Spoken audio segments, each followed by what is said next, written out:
খোলা ট্রাকের যুগ শেষ। রাজনীতি এখন চাকার উপর এক হাইটেক লড়াই।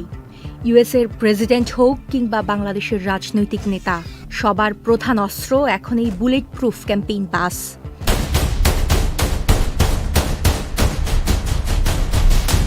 কি আছে এই বাসের ভেতর? কেন একে বলা হয় বিশ্বের সবচেয়ে নিরাপদ মুভিং অফিস?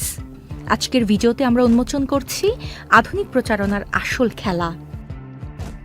ক্যাম্পেইন বাস কেবল একটি যান নয়, এটি ক্ষমতার একটি চলমান দুর্গ, একটি অদৃশ্য কমান্ড সেন্টার।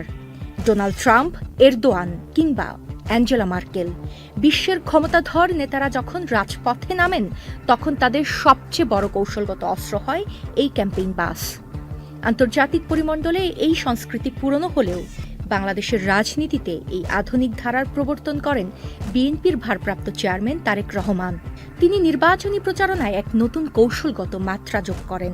বাংলাদেশে আগে খোলা ট্রাকে করে শোভাযাত্রার চল থাকলেও তারেক রহমানই প্রথম প্রথাগত প্রচারণার বাইরে এসে হাইটেক ক্যাম্পেইন বাস ব্যবহার শুরু করেন। দীর্ঘ 17 বছর পর তার নির্বাচনী প্রচারণায় এটি ছিল দেশের রাজনীতিতে এক আধুনিক সংযোজন। এই বাসের মাধ্যমে তিনি কেবল সুরক্ষা নিশ্চিত করেননি, বরং তৃণমূল পর্যায়ে একটি শক্তিশালী রাজনৈতিক বার্তা পৌঁছে দিয়েছিলেন যে রাজনীতি এখন ডিজিটাল এবং আধুনিক কৌশলের পথে হাঁটছে। এটি ছিল একাধারে একটি জনসংযোগ প্ল্যাটফর্ম এবং একটি শক্তিশালী রাজনৈতিক কৌশলের প্রতীক। কিন্তু কেন এই বাসগুলো এত বিশেষ? এর কারণ এর ভেতরে লুকিয়ে থাকা প্রযুক্তি। এই বাসগুলো সাধারণত পুরোপুরি বুলেট প্রুফ হয়। এর ভেতরে থাকে জ্যামার এবং স্যাটেলাইট ট্র্যাকিং সিস্টেম। বাসের ভেতরে থাকে হাই স্পিড ওয়াইফাই এবং ইন্টারনেট।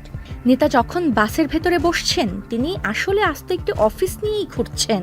জরুরি মিটিং থেকে শুরু করে প্রেস ব্রিফিং সবই সম্ভব এই চলন্ত সদর দপ্তরের ভেতরে।